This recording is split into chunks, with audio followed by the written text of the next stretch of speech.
Assalamu alaikum, na ni furaha kubwa sana kwangu kama mbunge wa Kamkunji kuwa na fursa ya kuwa mgeni. Mheshimiwa wetu ni waziri wa ulinzi, Mheshimiwa Adan Duale, na mheshimiwa karibu sana, njoo uzungumze na wananchi wa Kamkunji.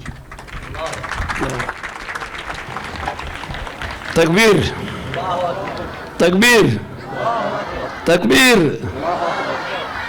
بسم الله الرحمن الرحيم. الحمد لله رب العالمين، والصلاة والسلام على أشرف الأنبياء والمرسلين سيدنا محمد وعلى آله وأصحابه أجمعين.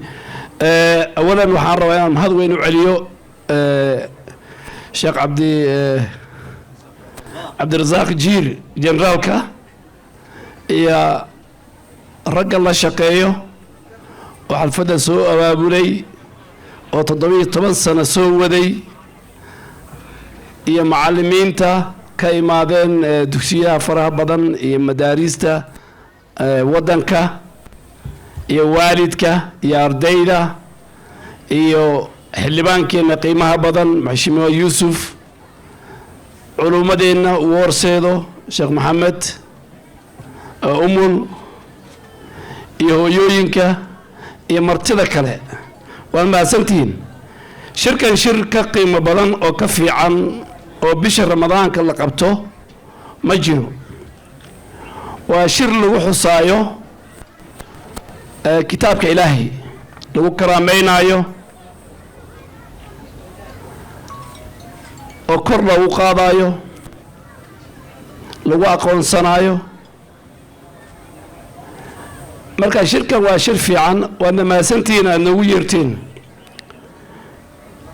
waqti kastaana waan sheegaa caruurteenna, gabdhaheena yaryar iyo wiilasheenna in diinta lagu soo barbaariyo, quraanka la baro, xijaabka loo xiro gabdhaha yar, salaada la baro geeyar yihiin sidii loo tukado. ayaan waqti kasta ummadda ku baraarujinaa.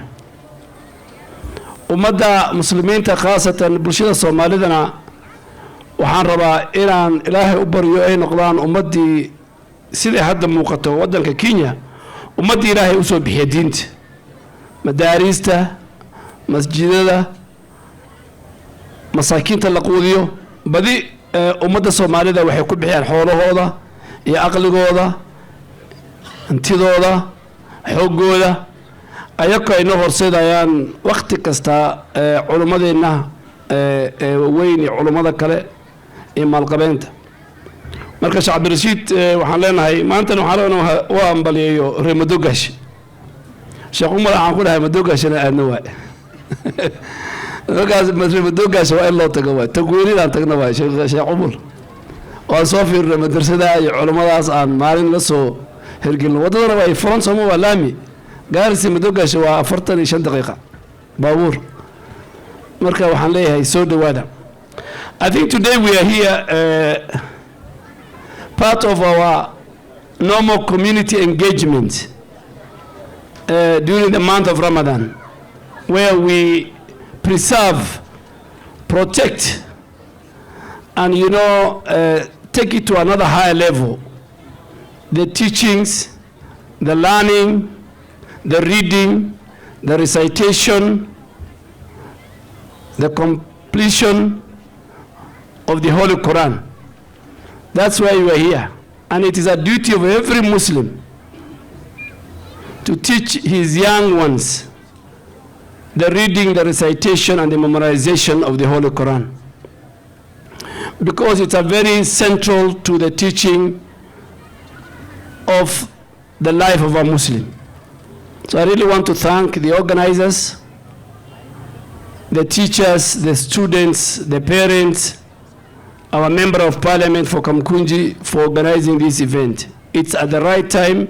It is the 17th year that is conducted during the month of Ramadan, and we really want to thank our brother, our Muhsin, man who has contributed a lot to the development of our religion in Nairobi, Sheikh Abdul Jir. So like yesterday, I was in Garissa, and there was such a function, and there was number one was getting a car. So everybody was very anxious, and I'm sure here everybody is very anxious. This car symbolizes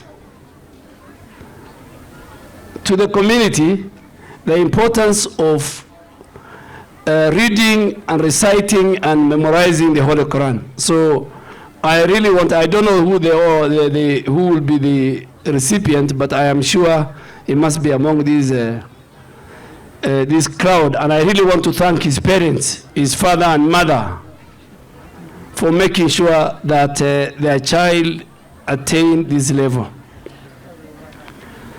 Let me talk about what is going on in our country. I'm not supposed to talk, but you know, I am a security minister. And I want to say this without any fear of contradiction. What is going on is not picketing, it's not demonstrations in accordance with Article 37 of the Constitution. What is going on, perpetuated by Mr. Raila and his group, is post-election violence. Why do I say so? Destruction of property, killing of citizens and injuring citizens. It's not picketing when you read Article 37 of the Constitution. Elections were held on the 9th of August. Everybody says, and it was the most free, fair, transparent election. Everybody who could go to the pothole. Every member of parliament was elected. I was one of the members of parliament who was elected on the 9th of August. The results were announced by the only independent body. The winner was declared. The loser went to the Supreme Court, the highest court on the land. The court gave a verdict and stamped the election. A president was declared, was sworn in, and he has formed a government. Then 5 months later, ironically and very irresponsible, somebody is telling us there is a website somewhere. There is a whistleblower somewhere. That we should listen to a whistleblower. We don't know his name. We don't know his BO box. And it is very unfortunate that every time you lose the election, then that election is not free and fair.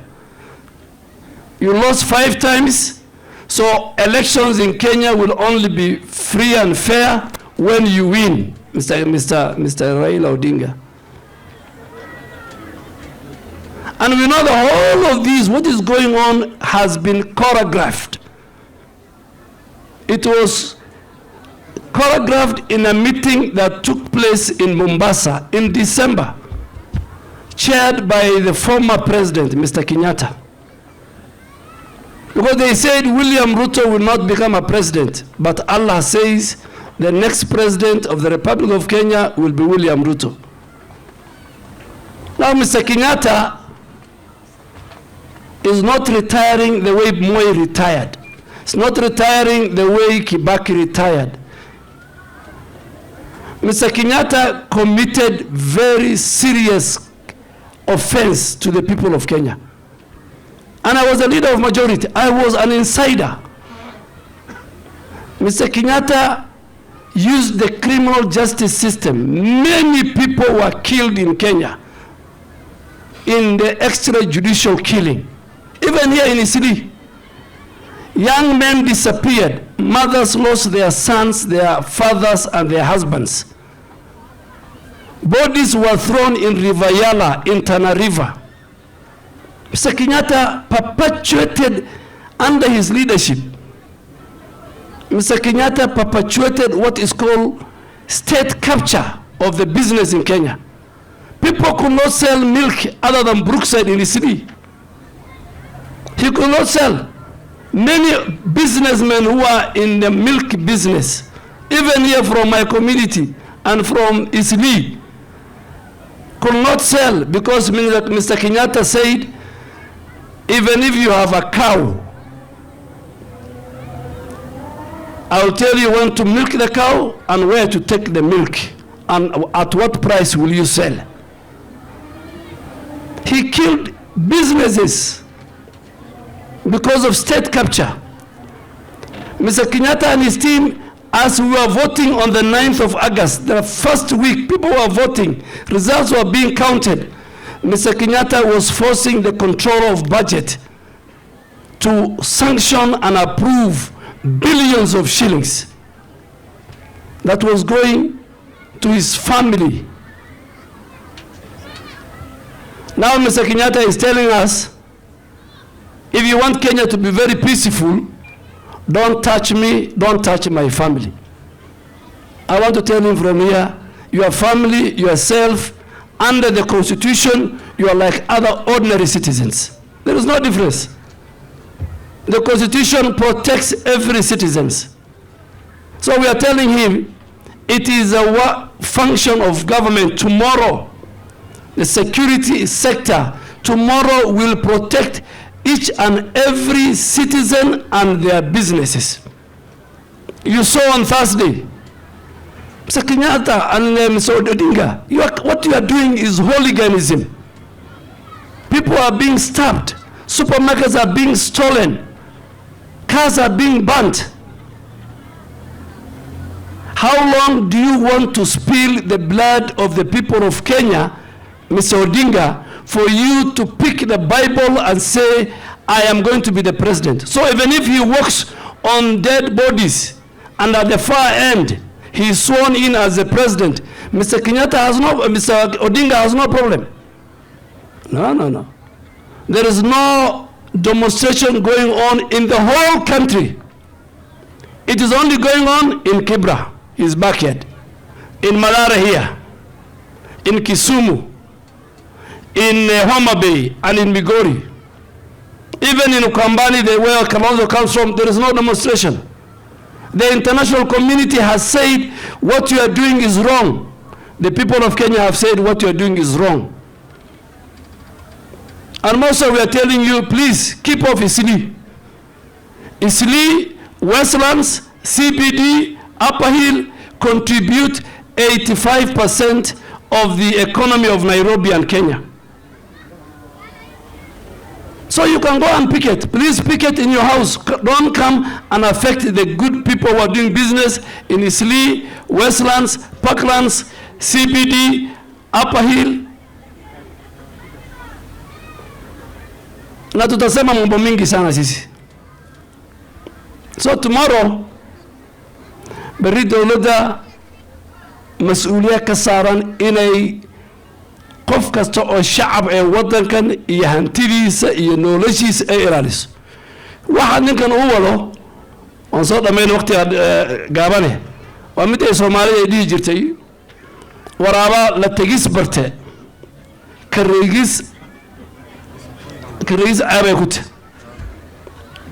mooyba kareeyay wuxuu bariis gacantan kula gashan kibaki ba kareeyay uu qeyliyay bariis gacantan kula gashan la yiri uhuru ba reeyay wuxuu tay uhuru baga uu isdaari markaa gacanta bariis dhinac gasho وهذا عنق guriga ilma aad dhashay shan cunug aad dhashay oo mid yiri sidaan rab hadiliisiin way gurigan gubi ma wilkaas waa in la yiraahdo guriga ma gubaysid meel lagu xiri hadda waxay gaartay meel ninkan aan dhahna eegan meel lagu xiri Kenya ma gubaysid ummadda Kenya doorasho gashay dawladay dooratay وهذا ninkii dadkii la istaagay Yusuf Xasan oo ka reeyay oo maya kam kunji xildhibaan kama noqonaysid waa in ana la maamulno waa in CDF la qaybsano waa in noqoto laba xildhibaan adduunku waxa meel uu ka socdo malo marka ra'iisli ummadda xildhibaaniinta Soomaalidana